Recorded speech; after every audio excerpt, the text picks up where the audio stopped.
Market లో invest చేసి మీ డబ్బులు డబుల్ చేసుకోవాలనుకుంటున్నారా? సుందరరామిరెడ్డి గారి లైవ్ సెమినార్ కి అటెండ్ అవ్వండి.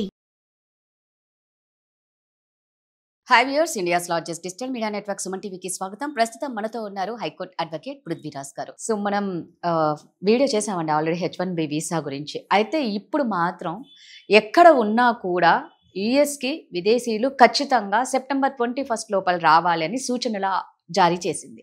ఒకసారి దాని గురించి. మైక్రోసాఫ్ట్ ఎంప్లాయీస్ కానీ, గూగుల్ ఎంప్లాయీస్ కానీ, లేకపోతే ఏదైనా టాప్ కంపెనీస్ ఎంప్లాయీస్ కానీ, ఇప్పుడు యాక్చువల్గా ఏంటంటే ఇండియన్ హాలిడేస్ ఎక్కువ తీసుకునే టైం అమ్మా ఇది. ఇండియా ఏంటంటే దసరా ఫెస్టివల్ కానీ, మళ్ళీ జనవరి వచ్చేసిందంటే ఇట్ విల్ సంక్రాంతి ఫెస్టివల్, వాళ్ళకి ఫెస్టివల్ క్రిస్మస్ ఫెస్టివల్. అందుకని ఏంటంటే ఇండియన్స్ ఏం చేస్తారంటే ఇప్పుడు వెళ్ళి వచ్చేసేసేయండి అన్న ఒక ఎక్స్చేంజ్ పాలసీలో ఏంటంటే ఇండియన్స్ ఎక్కువ ఈ టైంలో మూవ్ అవుతారు. అంటే స్ప్రింగ్ వింటర్ అన్నది అక్కడ యుఎస్లో ఎక్కువ టూరిస్టులు బయటకు వెళ్ళిపోయే టైం అమ్మ. వాళ్ళు ఉన్న లీవ్స్ ఏదైనా అనుకుంటే వాళ్ళు వెళ్తూ ఉంటారు.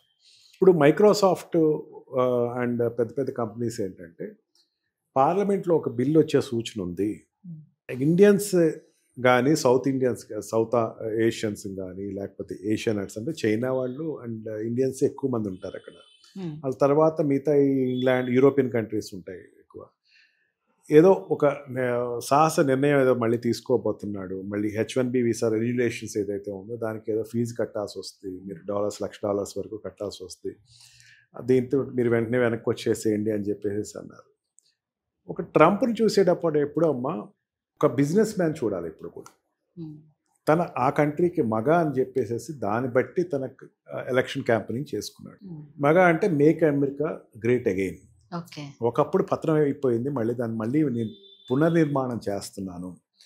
అక్కడ కంట్రీకి ఉండేటువంటి అనేకమైనటువంటి ఎకనామికల్ అప్ అండ్ డౌన్స్ని తను పూడ్చడం కోసం ఎక్కడి నుంచి సోర్స్ వస్తే ఆ అమౌంట్ కంట్రీకి డిపాజిట్ అయ్యేది చూసుకుంటున్నాడు. ఇప్పుడు $1,00,000 కట్టాలి అనుకుంటే $1,00,000 H1B వీసా కావాల్సినోడే ఉంటాడు, మిగతా వెళ్ళిపోతాడు. అంతే కదా, ఇంకే చినికి లేదు. H1B వీసాలో $1,00,000 అడుగు తిరిగి వస్తాయా అంటే ఎస్ ఉంది. అంత ఎకనామికల్ సోర్స్ ఉంటేనే వాడు ఉంటాడు అక్కడ, అయితే లేడు. లేకపోతే he has to come to India. ఈ సాఫ్ట్వేర్ కంపెనీలు కూడా అమ్మ కొత్త ఆలోచన ఒకటి పెట్టుకుంటున్నాయి. అంటే అఫ్ కోర్స్ ఎనీవే $1,00,000 అటు పెడతాడు, తర్వాత దాన్ని కోర్టుకి వెళ్తారు, వాళ్ళందరూ స్టేలు ఇస్తుంది. ఈరోజు వచ్చిన న్యూస్ టుమారో రేపు వచ్చేసరికి ఇక్కడ ఫెడరల్ కోర్ట్స్ చాలా పవర్ఫుల్ అండ్ సుప్రీం కోర్ట్ అక్కడ పవర్ఫుల్, అవన్నీ స్టేలు ఇస్తాయి. కానీ వాళ్ళు కూడా ఆల్టర్నేటివ్ ఆలోచిస్తున్నారు. దానికి రిమోట్ వీసా అని ఏదో ప్లాన్ చేసుకున్నారండి. మీ కంట్రీలోనే ఉండండి, అంత అమౌంట్స్ మీకు ఇస్తాము, ఎప్పుడైనా అవసరమైతే మీరు రండి, దాన్ని బట్టి మేము తీసుకుంటాం. ఈ H1B తలకాయ నొప్పి ఇదంతా మనకు అక్కర్లేదు అన్న ఆలోచనలు అయ్యో కంపెనీస్ అన్నీ వస్తున్నాయి. రావడానికి మళ్ళీ వాళ్ళు ఆలోచించేదంటే 4 years ఏదేదో నెట్కి వెళ్ళిపోతాం, తర్వాత ఎటు ట్రంప్ మళ్ళీ ఎలక్ట్ అవుతాం, మళ్ళీ ఇంకా నుంచుంటానికి లేదు, 2 years టర్మ్ అయిపోతుంది, ఇంకా తను నుంచుంటానికి లేదు అని ఒక ఆలోచన. అక్కడ ఏంటంటే ఇండియన్స్ లేకుండా సాఫ్ట్వేర్ కంపెనీలు ఉండవు అని చెప్పచ్చు. Indian is a key role for American software company. వాడు 80% వాడు వదులుకోడు. అవసరమైతే మొత్తం అక్కడ సెక్టర్ తీసుకొచ్చి ఇండియాలో పెట్టేస్తాడు, హెడ్ ఆఫీస్ ఇండియా చేసేసుకుంటాడు. ఎందుకంటే వాడు వ్యాపారం చేసుకుంటున్నాడు అమ్మా. ఇప్పుడు వాడేమి కంట్రీ గురించి ఆలోచించుకోడు కదా, ఆ కంట్రీస్ గురించి ఆలోచించుకుని ఆ కంట్రీకి లాభం చేయాలని కాదు కదా, వాడు వ్యాపారం జరగాలి. మైక్రోసాఫ్ట్ కావచ్చు, గూగుల్ కావచ్చు, ఫేస్బుక్ కావచ్చు, ఏదైనా కావచ్చు.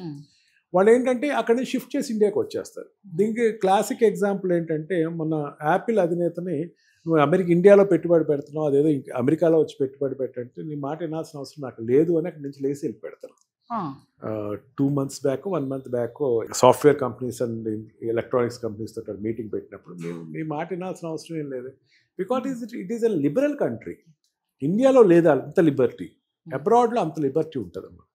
లిబర్టీ అంటే ఎక్కడైనా వ్యాపారం చేసుకుంటాడు, ఎక్కడైనా చేసుకోండి. ఈవెన్ అక్కడ ఉండేటువంటి ఈ F1 వీసా మీద వెళ్ళేటువంటి స్టూడెంట్స్ డిస్క్రైబ్ చేయడం కోసం అని చెప్పేసి స్కాలర్షిప్స్ ఇవ్వటం మానేశాను అని ఫస్ట్ డిక్లేర్ చేశాడు.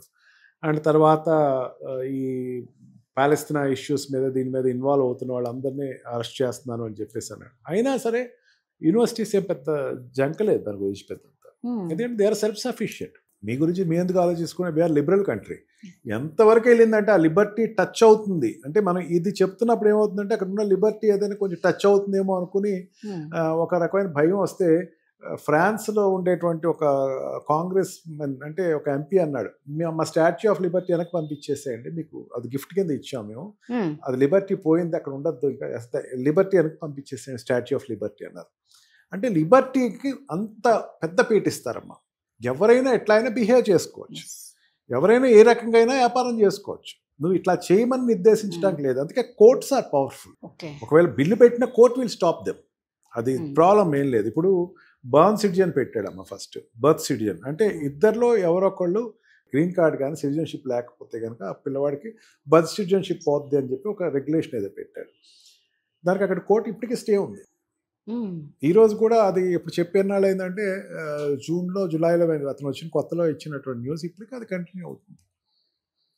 దట్స్ వై అంత పెద్దంత మనం భయపడిపోవాల్సినంత ఏం లేదు. బట్ ఎంప్లాయీస్ వరకు వచ్చేసరికి మాత్రం దేర్ ఆర్గనైజేషన్స్ వాళ్ళు వెనక్కి ఎంతకు వచ్చేసేయమన్నారంటే మళ్ళీ రెన్యులేషన్ టైంలో వీళ్ళు ఎక్కడైనా ఉంటే కనుక ఇంటర్వ్యూస్ ప్రాబ్లం అవుతుంది, ఇంటర్వ్యూస్లో మళ్ళీ వీళ్ళకి ఇబ్బంది వస్తుంది. అక్కడ ఉండేటువంటి లేబర్ డిపార్ట్మెంట్కి అంటే ఇప్పుడు ఏదైనా కంపెనీ ఈ ఎంప్లాయీస్ నా దగ్గర 100 మంది ఎంప్లాయీస్ ఉన్నారంటే 100 మంది ఎంప్లాయీస్ యొక్క షెడ్యూల్స్ చేసుకోవాలమ్మా. వాటిని లేబర్ అక్కడ ఉండే లేబర్ ఆర్గనైజేషన్ పంపిస్తాయి. ఆ లేబర్ ఆర్గనైజేషన్ పంపించిన తర్వాత వాళ్ళకి అప్రూవల్, ఇదంతా పెద్ద అటార్నీ అడ్వకేట్ చేసే పని చాలా పెద్ద ఎక్కువ బాధ్యత ఉంటుంది. దీనికోసం వెనక్కి వచ్చేసేసేయండి. ఏదైనా బిల్ పాస్ చేస్తే మళ్ళీ ఇబ్బంది పడతారు. మళ్ళీ వీడికైనా $1,00,000 కట్టాలంటే బయట ఎవరు కంపెనీ కట్టుకుంటుంది, వీడియో జేబులోంచి కట్టాడు H1B వీసా ఉన్నవాడు. కొత్తగా వెళ్ళేవాడికి ఇబ్బంది ఉంటుంది. ఎస్, న్యూ ఈ మధ్యనే అంటే ఒక 4 years బ్యాక్ 3 years బ్యాక్ వెళ్ళినప్పుడు కొంచెం ఇబ్బంది పడతాడు. ఇది వరకు వాస్తవం. 4 years బ్యాక్ 3 years బ్యాక్ వెళ్ళిన వాళ్ళకి మాత్రం ఖచ్చితంగా ఇబ్బంది, ఎందుకంటే వాళ్ళకి అంత రేషియో ఆఫ్ ద సాలరీ రాదు కదా. అదే ఇప్పుడు $1,00,000 అంటే అక్షరాల మనం అనుకున్నట్టు 87 lakhs, కోటి రూపాయలు అనుకున్నాం. కోటి రూపాయలు సాలరీ ఎవరికి ఉంటుంది అంటే సీనియర్స్ కి ఉంటుంది. 3-4 ఏళ్ల క్రితం పోయిన వాళ్ళకి రాదు కదా. అందుకే వాళ్ళు కొంచెం ఇబ్బంది, వాళ్ళు కొంచెం ఎక్కువ డబ్బులు జేబులోంచి పెట్టాల్సి వస్తుంది, వాళ్ళకి కొంచెం ఇబ్బంది ఉంటుంది. దాంట్లో నో డౌట్.